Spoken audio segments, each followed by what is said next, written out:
Hey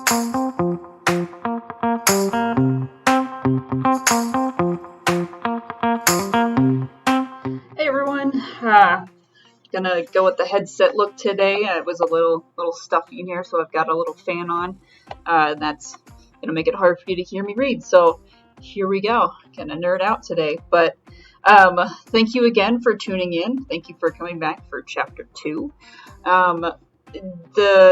Hopefully, like I was mentioning in the last video, we start getting into more particularities of, how do you deal with mental health? How do you apply it to the reality that we have right now? I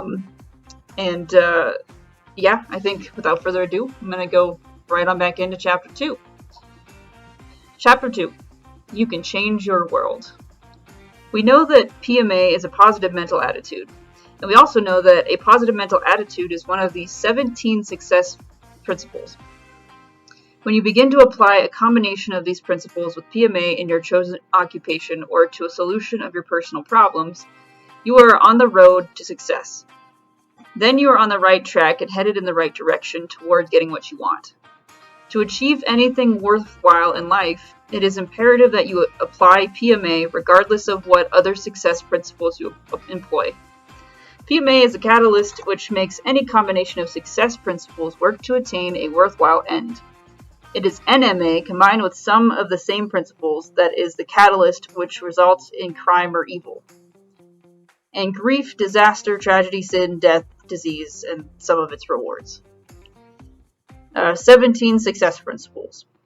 The authors have for many years given lectures, instructed classes, and conducted a correspondence course on the 17 success principles. The title of the course, PMA, the Science of Success. These 17 principles are 1. Positive mental attitude. 2. Definiteness of purpose. 3. Going the extra mile. 4. Accurate thinking. 5. Self-discipline. 6. The mastermind. 7. Applied faith. 8. A pleasing personality. 9. Personal initiative. 10. Enthusiasm. 11. Controlled attention. 12. Teamwork. 13. Learning from defeat. 14. Creative vision. 15. Budgeting time and money. 16. Maintaining sound physical and mental health.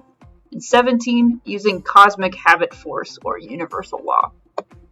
These 17 success principles are no creation of the authors. They were extracted from the lifetime experiences of hundreds of the most successful persons our nation has known during the past century. As long as you live, from this day forward, you can analyze your every success and every failure, that is, if you imprint these 17 principles indelibly in your memory. You may develop and maintain a permanent positive mental attitude by making it your responsibility to adopt and apply these 17 principles in your daily living. There is no other known method by which you may keep your mind positive. Analyze yourself courageously now and learn which of these 17 principles you have been using and which of them you have been neglecting. In the future, analyze both your successes and your failures using the 17 principles as a measuring device. And very soon you will be able to lay your finger on what has been holding you back. If you have PMA and don't succeed, then what? If you use PMA and don't succeed, it may be because you are not using each of the principles that are necessary in the combination for success to attain your specific goal.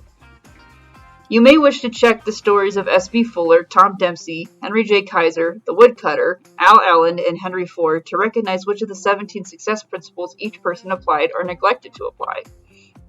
You might analyze someone you know who is a has-been in real life. As you read the case histories in the chapters which follow, do the same thing. Ask yourself, which of the 17 principles are used? Which are omitted? At first, it may be difficult to understand and apply the principles. But as you continue to read Success Through a Positive Mental Attitude, each of these principles will become more clear to you. You will then be able to use them. When you get to chapter 20, you will be able to check yourself accurately by the 17 success principles.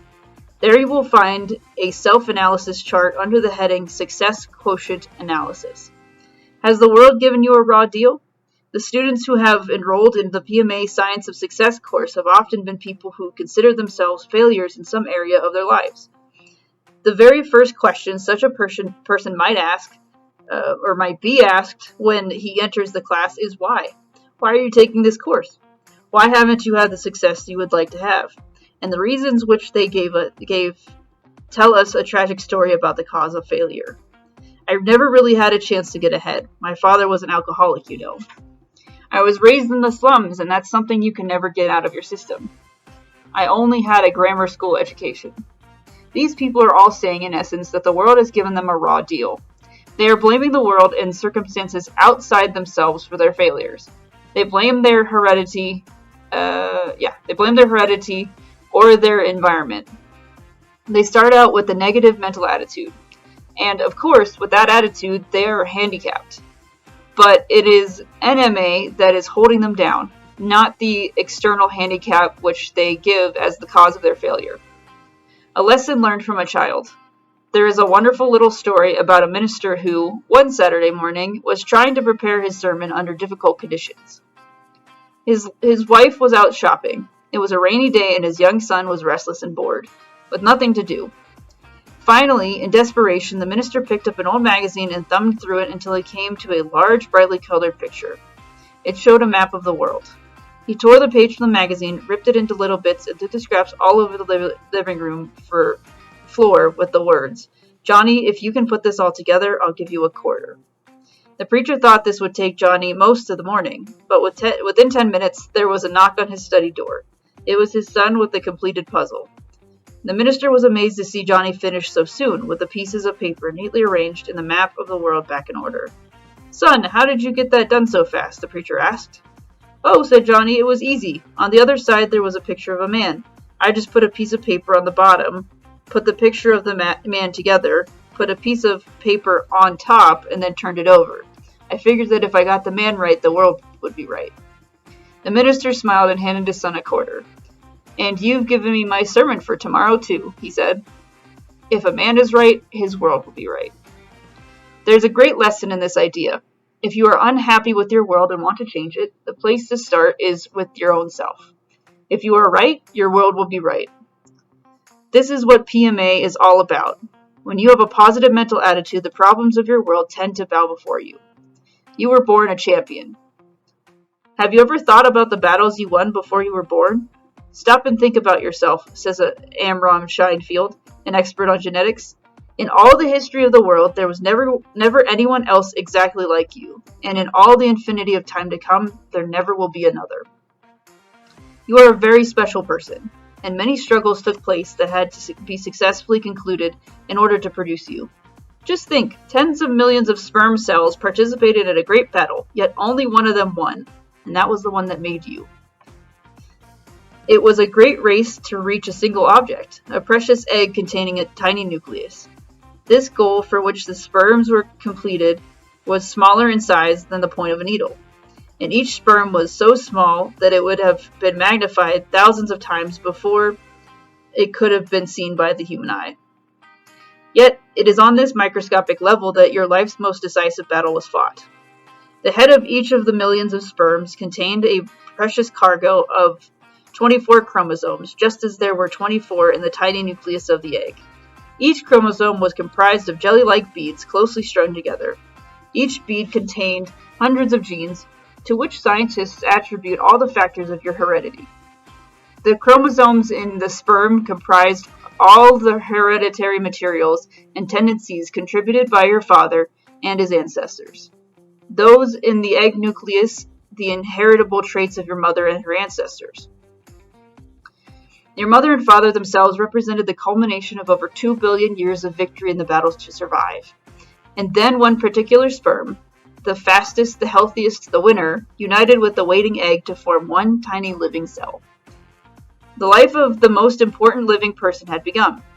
You had become a champion over the most staggering odds you will ever have to face. For all practical purposes, you had inherited from the vast reservoir of the past all the potential, abilities, and powers you need to achieve your objectives. You were born to be a champion, and no matter what obstacles and difficulties lie in your way, they are not 1/10 so great as the ones that have already been overcome at the moment of your conception. Victory is built into every living person. Take the case of Irving Ben Cooper, who was one of America's most respected judges. But this was very far from the way young Ben Cooper thought of himself as a young boy. How a Frightened Boy Developed PMA. Ben grew up in a near-slum neighborhood in St. Joseph, Missouri. His father was an immigrant tailor who earned a little money. Many days there simply wasn't enough to eat. To heat their small home, Ben used to take a coal scuttle and walk down to the railroad tracks that ran nearby. There he would pick up pieces of coal. It embarrassed Ben to have to do it. He'd often try to sneak through the back streets so children from school wouldn't see him. But they often did.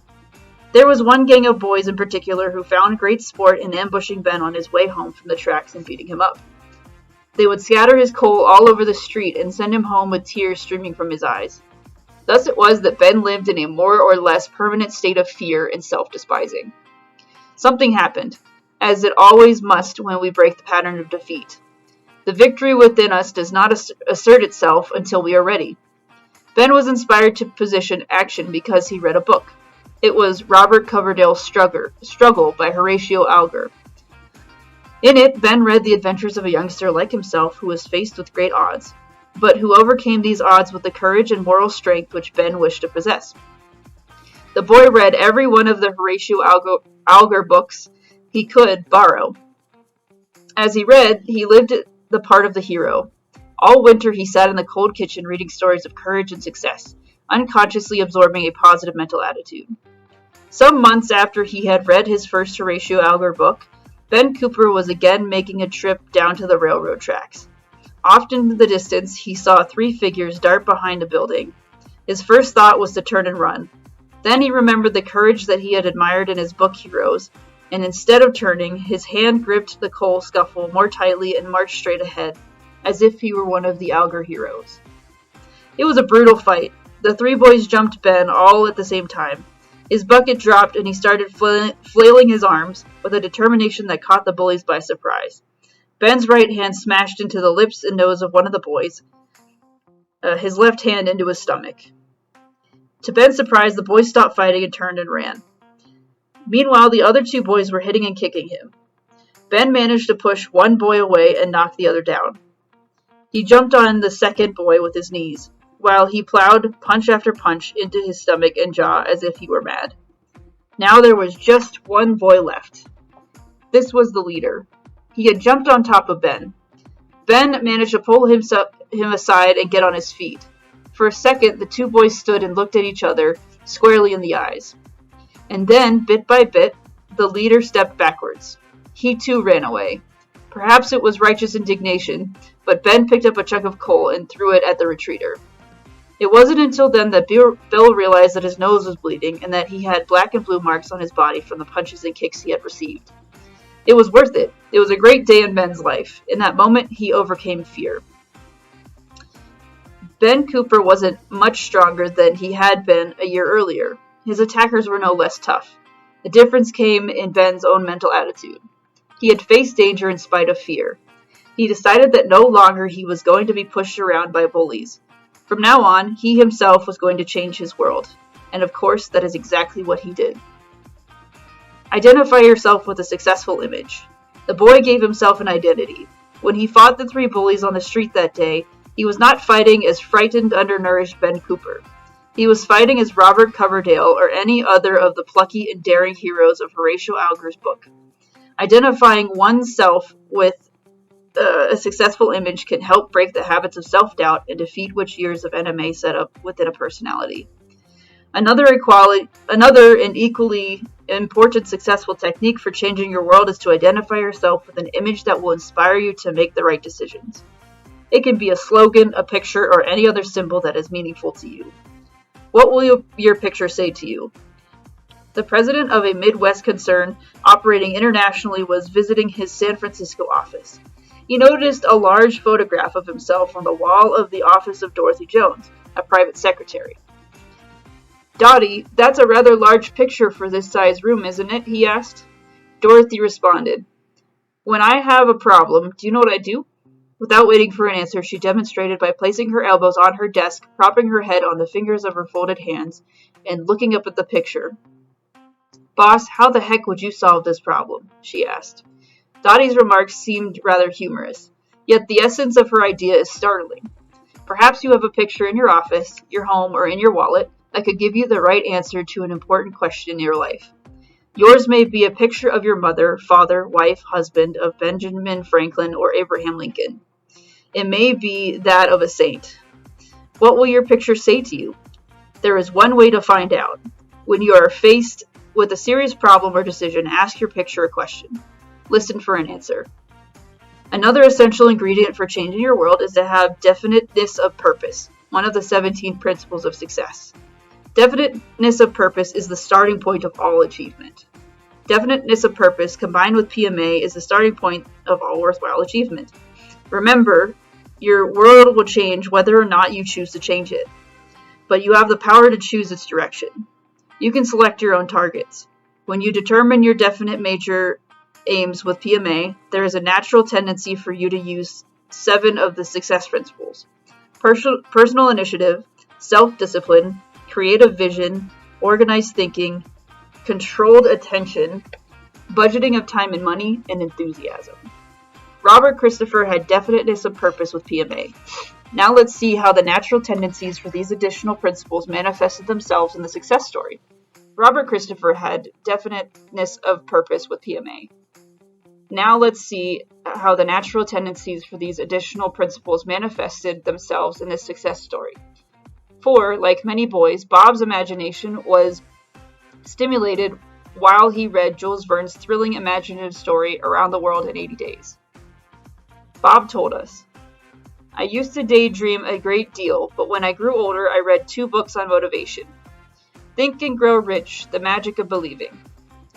Around the World in 80 Days. Now, why couldn't I go around the world on $80? I believed that any given aim could be accomplished if I had faith and confidence that it could be. That is, if I started from where I was to get to where I wanted to be. I thought others had worked on freighters to earn their transatlantic passages and hitchhiked all over the world, so why couldn't I?" And then Bob took his fountain pen from his desk and wrote on a piece of notepaper a list of the problems with which he would be faced. Also, he made notes of what he thought were workable answers to each. Now, Bob Christopher was an expert photographer, and he did have a camera. It was a good one at that. When he reached his decision, he went into action. A. He entered a contract with Charles Pfizer Company, a large pharmaceutical company, to collect soil samples from the various countries he intended to visit. B. He obtained an international driver's license and a set of maps in return for a promised report on Middle East road conditions. C. He picked up Siemens papers. D. Obtained a letter from the New York City Police Department to prove that he had no criminal record. E. Arranged for a youth hostel membership. And F. Contacted a freight airline which agreed to transport him by plane over the Atlantic on his promise to obtain photographs which the company intended to use for publicity. And when his plans were completed, this young man of 26 left New York City by plane with $80 in his pocket.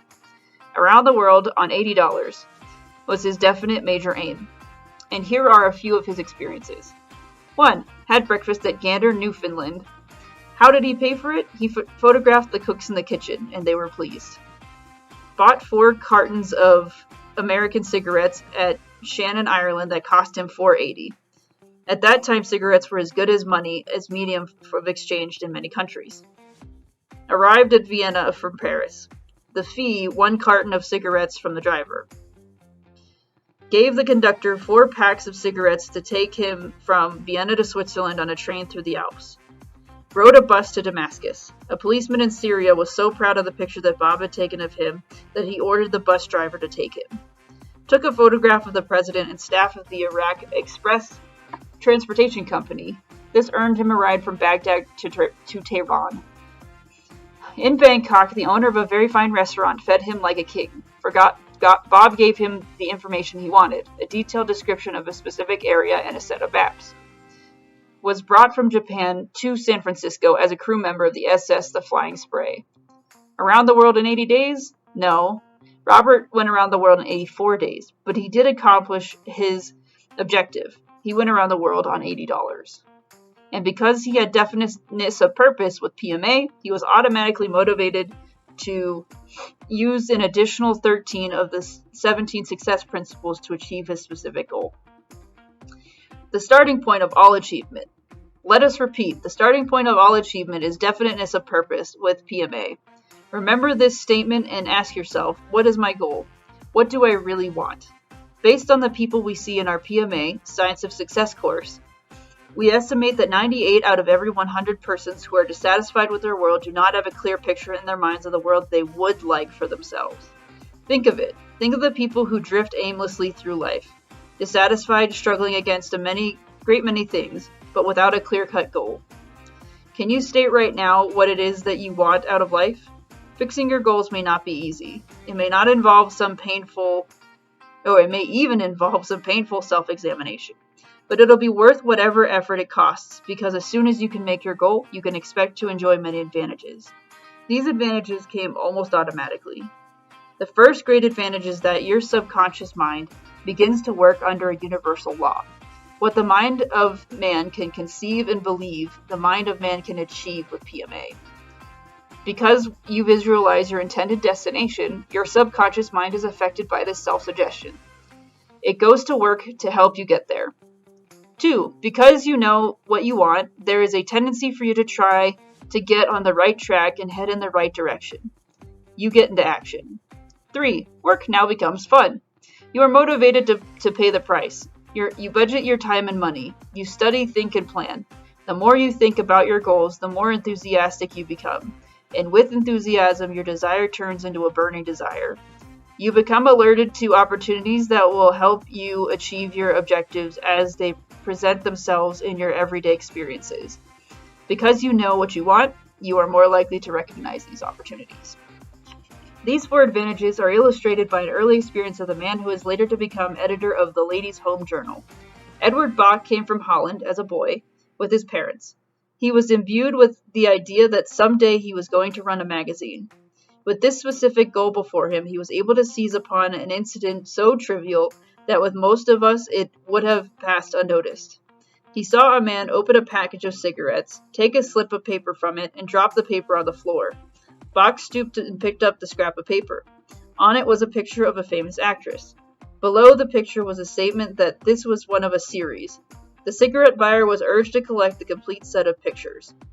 Bok turned the piece of paper over and noticed that the backside was perfectly blank. Bok's mind, filled as it was with purpose, sensed an opportunity here. He reasoned that the value of the picture enclosed in the package of cigarettes would be greatly enhanced if the blank side were devoted to a brief biography of the person pictured. He went to the lithograph firm which printed the enclosure and explained his idea to the manager. The manager promptly said, "I'll give you $10 each if you will write me a 100-word biography of 100 famous Americans. Send me a list and group them. Presidents, famous soldiers, actors, authors, and so on."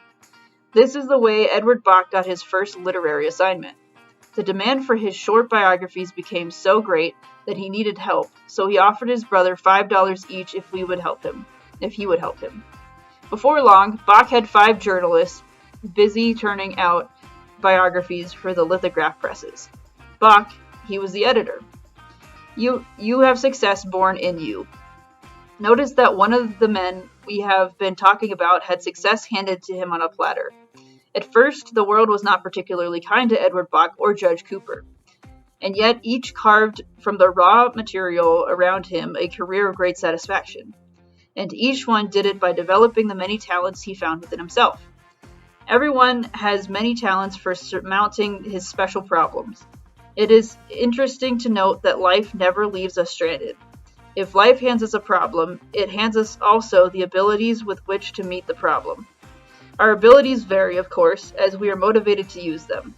And even though you are in ill health, you can nonetheless lead a useful and happy life. You may fear ill health is too great a handicap to overcome. If this is true, take courage from the experience of Milo C. Jones. Milo had not tried to acquire wealth when he had good health. and then he became sick. When he became sick, the odds were stacked heavily against him. Here's the story of his experience. When Milo C. Jones had been in good health, he had worked very hard. He was a farmer and he operated a small farm near Fort Atkinson, Wisconsin. But somehow he seemed unable to make his farm yield much more than the bare necessities for him and his family. This kind of existence went on year after year. Then suddenly something happened. Jones was stricken with extensive paralysis and confined to his bed. Here was a man who late in life became completely incapacitated. He was barely able to move his body. His relatives were certain he would be permanently unhappy as a hopeless invalid. And he would have been had not something more happened to him. And he made it happen. It brought the kind of happiness to him that comes with achievement and financial success. What was it Jones used to bring about this change? He used his mind. Yes, his body was paralyzed, but his mind was unaffected. He could think, and he did think and plan.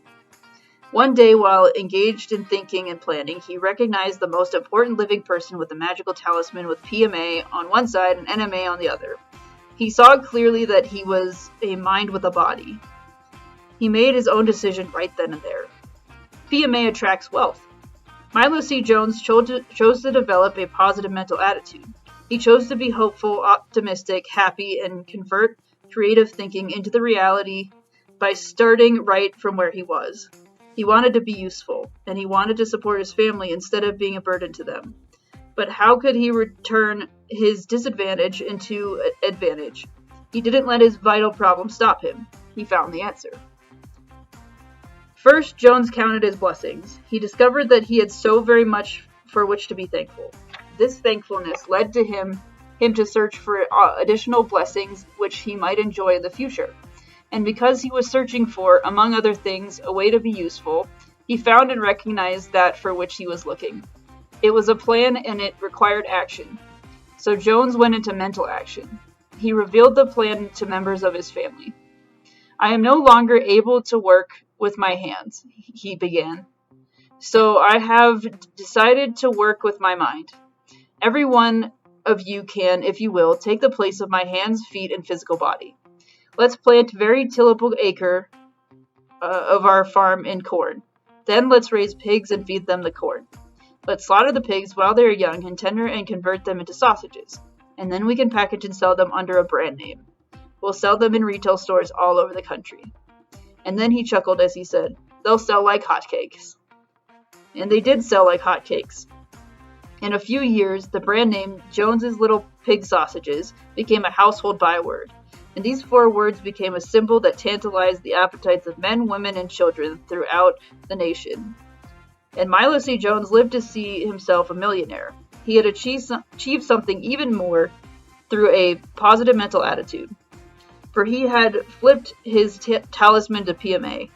And thus, although he was physically handicapped, he became a happy man. He was happy because he was useful. The formula to help you change your world. Fortunately, not every life is faced with such great difficulties. Yet everyone has problems, and everyone reacts to motivating symbols through suggestion or self-suggestion. A most effective form is a self-motivator deliberately memorized for the purpose of flashing from the subconscious to the conscious in time of need. What, then, is the formula that can help you change your world? Memorize, understand, and repeat frequently throughout the day.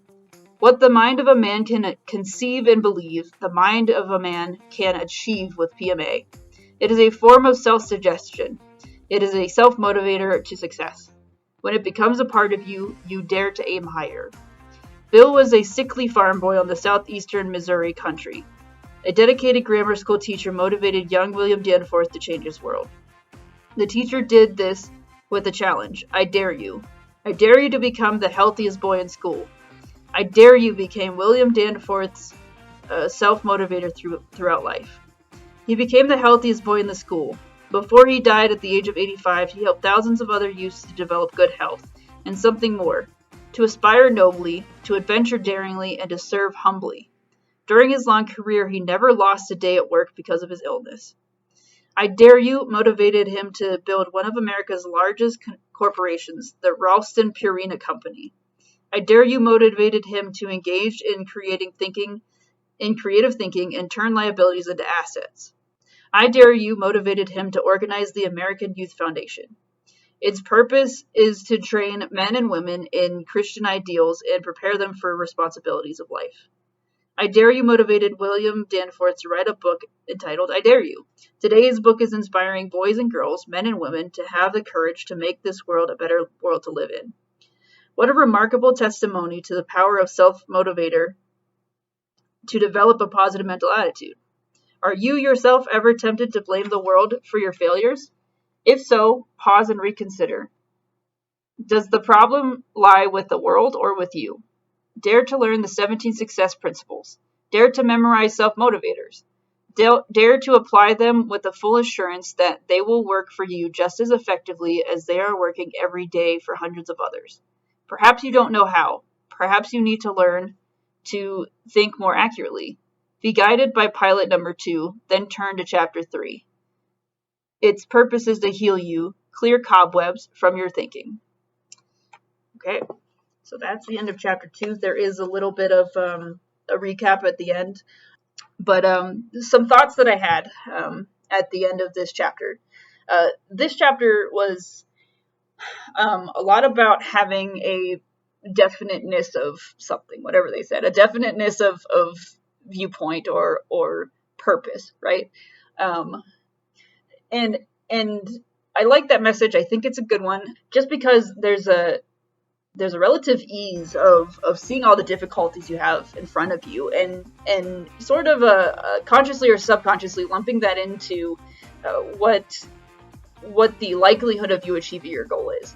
And that's an important thing. I do want to, again, pay some respects to the challenges that mental health can add to this sort of a goal, right? To the ability to have that clear-cut goal and the ability to chase after it.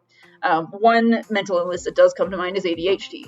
That's the more like infamous and well-known mental illness that is like the number one reason why people maybe have trouble getting stuff done, lack of focus, things like that. And I do want to point out that, mental illness is an illness. It is something that a person can overcome, right? That's why therapy is a thing, and that's why therapy is a valid practice, right? If there was no cure for what you're going through, if there was no reason to hope that you could get beyond what you're struggling through, then there would be no point in coming to pay someone like me to teach you to feel better, right?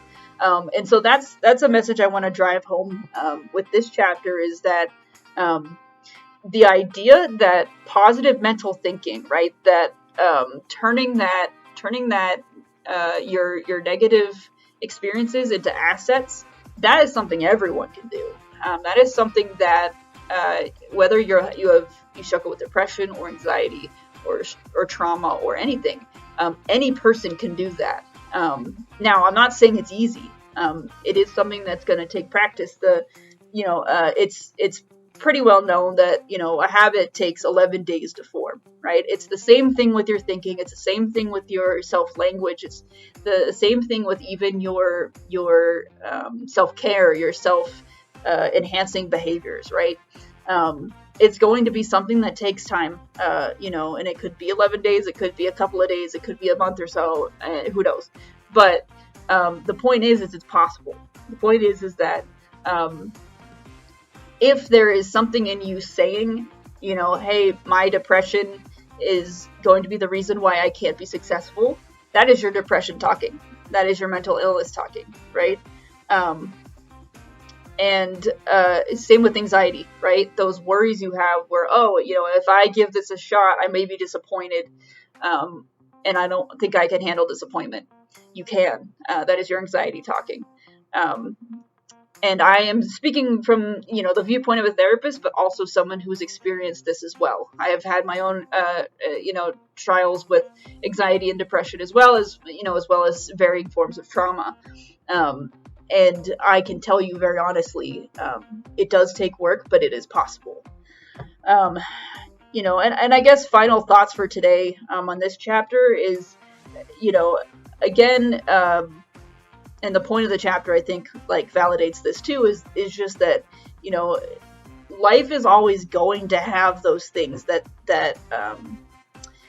seem to indicate that you are not going to be happy, that you're not going to be successful. And I, going back to a previous video, me mentioning, that our reality is different now than it was when this book was written.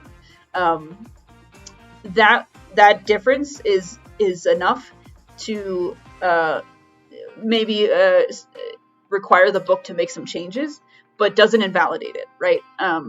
So far what I've heard. Again, I think, even just the idea of, going around the world with $80, that seems kind of impossible, but it's not, and in the same way, overcoming those thoughts you have that are the result of mental illness, or even just a way of thinking that you were learned as a kid, or a way that you learned as an adult or an adolescent.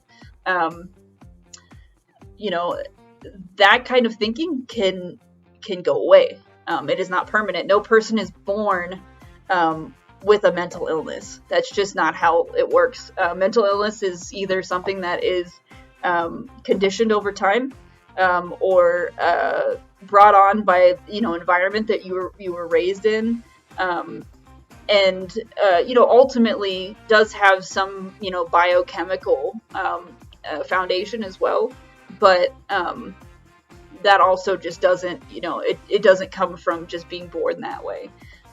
You can be born, of course, with tendencies towards it. Like I said, there's some mental illnesses that have not a genetic predisposition, but if your parents have anxiety, you have a likelihood of developing it too, and that has more to do with the conditioning of it, but also brain chemistry too. But point being, you can overcome those things. Even and I'm speaking to especially to those of you who are experiencing trauma, particularly flashbacks, nightmares, things like that. Can be changed. That, again, like I said, is a result of experiences you've had. And if an experience can make you feel that way or think that way, an experience can also make the opposite happen as well. An experience can help you heal. And so it's just, reinforcing and repeating these positive experiences, these positive mental attitude related behaviors, right? That will manifest that positive environment, either externally or even just internally inside yourself, that you need to be not just successful, but happy and healthy and living a good life. I do gotta go. Gotta wrap this video up now. But again, as always, thank you for tuning in. Thank you for watching this video. Questions, comments, recommendations, please, in the comments. I will read them. And other than that, I hope you guys have a good day, or however long it is before you watch the next video. But either way, I'll see you next time. Thanks. Goodbye.